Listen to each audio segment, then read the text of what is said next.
사실 이 사업 개발 BD라고 하는 분야는 사실 경영학이나 이런 데서도 딱 어느 한 분야라고 이렇게 뽑아서 가르치는 학과가 있지도 않고요. 커리큘럼도 사실 마땅치 않습니다. 교수님들도 이쪽 분야 전공하신 분은 사실은 좀 찾기 어렵습니다. 배우고 실패하고 조금 성공도 해보고 뭐 이러면서 이제 조금씩 배워 나갔고요. 그렇게 이제 한 10몇 년을 하다 보니까 저 나름대로는 사업 이렇게 하는 거구나 라는 거에 대해서 조금 이제는 알 것 같은 그런 생각 좀 들고요. 주로 그래도 제가 했던 게 ICT 분야이기 때문에요. 뭐 제조업이나 이런 쪽하고는 조금 다를 수 있습니다. 그래서 주로 ICT 기반의 새로운 사업 이런 쪽으로 좀 많이 했구나, 이제 이렇게 이해해 주시면 될 것 같습니다.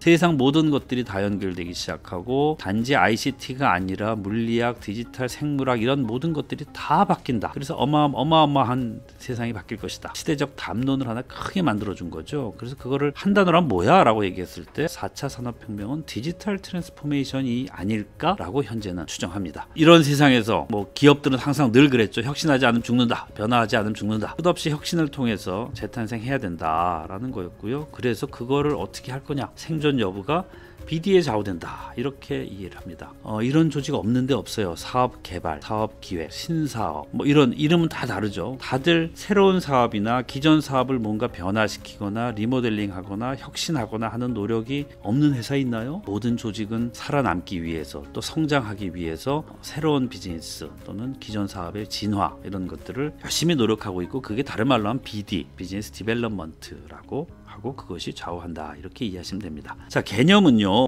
고객이나 시장, 다양한 이해 관계자로부터 조직의 장기적인 가치를 창조하는 것이다. 새로운 가치 창출을 만들어내는 활동이다, 이렇게 외우시고요. BD의 유형을 몇 가지 보면 개발 영역에 따라서 이렇게 나눠볼 수 있죠. 제품 개발이냐, 서비스 개발이냐, 채널 개발이냐, 시장 개발이냐, 아예 비즈니스 모델을 개발하는 거냐. 기업이나 또는 다른 조직에서 이거에 관련된 일을 안 하는데 없습니다. 새로운 비즈니스 모델의 개발은 쉽지 않고 어려우니까 상당히. 하지만 어느 조직이라도 다 새로운 서비스나 새로운 프로덕트 개발, 또 좀 기존 서비스나 기존 프로덕트를 조금 더 진화시키는 거, 아니면 현재 채널은 이렇게 되어 있는데 새로운 채널, 요즘 뭐 이 마케팅 4.0 시대는 옴니 채널이 벌써 보편화됐잖아요. 옴니 채널을 어떻게 만들 것인가, 아니 우리 현재 이런 A 세그먼트 마켓에서 우리가 하고 있는데 B 세그먼트 마켓으로 새로운 마켓을 개발하는 거, 이런 것들은 조직에서 늘 하는 일입니다. 그런 것들이 결국은 BD다, 이렇게 이해하시면 될 것 같고요. 이거를 가장 잘하는 현재까지의 케이스는 아마존이라고 보시면 됩니다. 그냥 대표적인 거 몇 개만 이렇게 꼽아 놓은 겁니다. PB 상품을 개발했거나 뭐 킨들 서비스,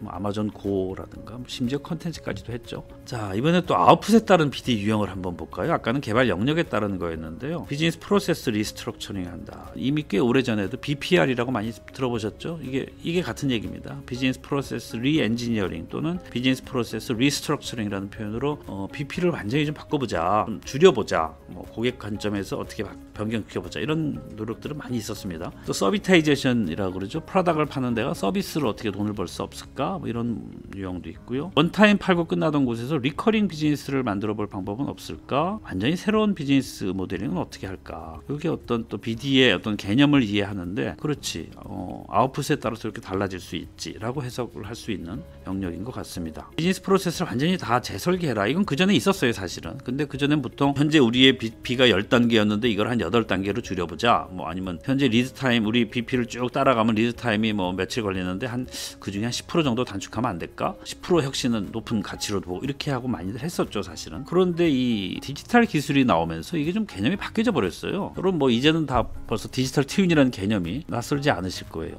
에어버스라고 아시잖아요. 그 전에 부품 검사하는데 3주 걸렸다 그러죠. 이렇게 들어온 6만 개의 부품들을. 근데 제대로 안 할 수 없잖아요. 하나 제대로 하면 꼼꼼하게 했을 텐데, 이거를 디지털 트윈을 만들고 AR, VR 만들어 가지고요, 지금 이걸 3일 만에 끝낸다 그러잖아요.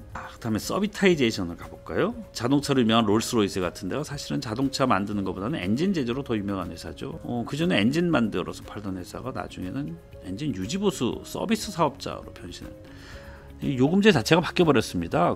결국은 유지보수에서 자기들이 얼마나 계속 고객을 끌어가고 락인시키고 지속적으로 거기서 매출을 일으키고 이익을 만들 수 있다라는 그런 비즈니스 모델로 좀 바뀐 거죠. 자, 그 다음에 이제 리커링 비즈니스입니다. 한 번 팔고 끝나는 게 아니고 고객과 지속적으로 연결해서 데이터도 수집하고 뭐 업셀링도 하고 이런 것들로 해서 뭔가 좀 계속 하고 싶어요. 조금 오래된 사례이긴 합니다만 소니 같은 경우 사실 거의 망해가는 회사였죠. 그러다 소니가 한번 생각을 바꿨죠. 이걸 구독 구독형 모델로 바꿨어요. 그러면서 계속 새로운 어떤 모델로 갖고 디지털 기기도 팔고 콘텐츠도 팔고 뭐 한 달에 7천만 명의 유료 회원을 만들어낸다. 그러니까 제조업에서 사실 구독형 모델로 바꾸기가 쉽지 않습니다. 고객과 계속 연결돼요. 매달 고객과 돈 내고 뭐 연결하고 또 불만 뭐 이런 것도 연결하고, 메이커 입장에서는 고객과 지속적으로 연결되고 데이터를 뭔가 확보할 수 있다는 건 아주 좋은, 굉장히 좋은 가치입니다. 또 뭐 뉴 비즈니스 모델링에 대해서 워낙 뭐 사례가 많아서 제가 오늘은 뭐 간단히만 말씀드리겠습니다. 우리나라 회사 중에 뭐 카카오를 뭐 뺄 수가 없죠. 카카오 택시도 그렇고요. 제가 여기는 안 썼습니다만은 지금 뭐 컨텐츠 쪽에도 어마어마하죠. 뭐 카카오보다 더한 데는 중국의 텐센트입니다. 제가 이렇게 유형을 말씀드리는 이유는 BD의 개념이 이런 거구나, BD의 영역이 이런 거기 때문에 이런 것도 BD고 이것도 BD고 상당히 포괄적이지만 또 상당히 구체적이구나. 사업 개발이라고 하는 것이 서비타이제이션을 만들거나 뭐 리커링 비즈니스를 만들거나 또 새로운 채널을 만들거나 이런 것들이 다 크게 보면 BD 안에 들어가는 그런 유형들이라서 유형을 보시고 개념을 이해했으면 좋겠다, 이런 차원에서 제가 한번 말씀을 드렸습니다. 자, 제가 뽑은 5가지 전략은 이렇습니다. 첫째는 BD 목적을 정확히 해라. 두 번째는 고객에 대해서 좀 생각을 바꿔야 될 것 같은데, 세 번째는 경쟁의 룰이 바뀌었어요. 네 번째가 다들 이런 실수 범하는데 이건 하지 마세요. 다섯 번째가 그래서 기존 전략을 이 DT에 맞게 BD 전략을 바꾸세요 라는, 크게 이제 주로 전략적 의미의 5가지입니다. 첫 번째요, BD의 목적을 좀 명확히 하세요. 개념에서 제가 설명드렸지만 유형이 많잖아요. 왜 하세요? 라는 거를 좀 명확히 해야 됩니다. 목적을 명확히 하세요. 이건 주로 이제 CEO, C레벨이거나 매니지먼트에서 명확히 해주셔야 됩니다. 이 앞단이 정확하지 않으면 뒤에 가서 왕창 헤매다가 다시 돌아옵니다. 그러니까 앞단에 BD 목적을 일단 좀 명확히 사전에 정하자라는 거고요. 타겟, 소통, 영향력의 주체, 마케팅의 정의, 요건 한번 생각해 보세요. 마케팅의 정의가 그 전에 우리가 생각하는 마케팅은 구매를 설득하는 행위였다면 이제는 고객의 지지를 끌어내고 영감을 제공하는 활동이다.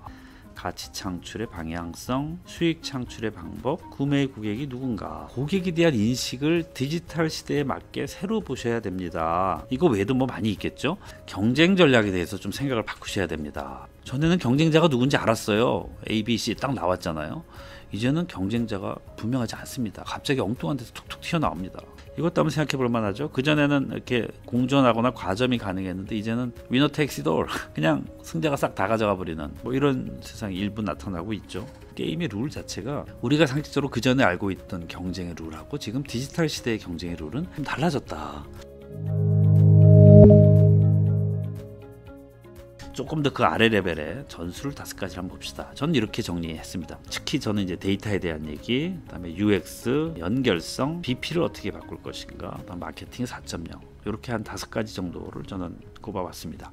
뭐 데이터 너무 많이 떠들죠. 이거는 뭐 제가 실제로 겪었던 일입니다. 제가 상해에 있는 중국 뭐 통신사에 갔더니요, 통신은 우리가 훨씬 더 앞서 있는데 뭐 이런 약간 우월감에 있었는데, 가서 보고 저는 기절하는 줄 알았습니다. 콜이 딱 들어오는데 바로 이 고객이 현재 어떤 요금제를 쓰고 어떻게 현재까지 사용이 어떻게 되고 있기 때문에 어떤 불만이 나올 것이다 라는 걸 아예 컴퓨터가 뽑아줍니다. AI가 예상 질문과 거기에 따라 모범 답안까지 쫙 뽑아줍니다. 상담원은 그냥 그거 보고 자 웃으면서 얘기만 하면 됩니다. 상담원도 스트레스 지수가 그냥 무지하게 떨어지는 거죠. 물론 꼭 그거대로 안 할 수도 있죠. 또 데이터가 쌓이면 쌓일수록 더 정확해지겠죠. 뭐 앞에 아마존 얘기했습니다. 아마존 뭐 킨들 너무 잘 아시죠? 다만 아마존은 여기 하나 놀라운 거는 사내에서 만든 데이터를 갖고 사내에서 거래를 합니다. 데이터 레이크. 제가 깜짝 놀랐습니다. 안데스 마켓플레이스라 그러는데 사내에서 생성된 데이터를 돈 주고 거래하는 건 아니고요. 그걸 가지고서는 거래하고 데이터를 생산한 조직에는 평가에서 아주 좋은 점수를 주고 보상을 해주고 너무너무 잘하고 있죠. 개념 자체가 조금 다릅니다. 이쪽은 우리 보고 있는 개념이, 예를 들어 아마존고는 판매점이 아니라 쇼핑 행태의 정보를 수집하는 거다, 이렇게 개념을 설정을 했거든요. 일본의 통신사였죠. KDDI. 자기네 계열 그룹사들의 데이터를 쫙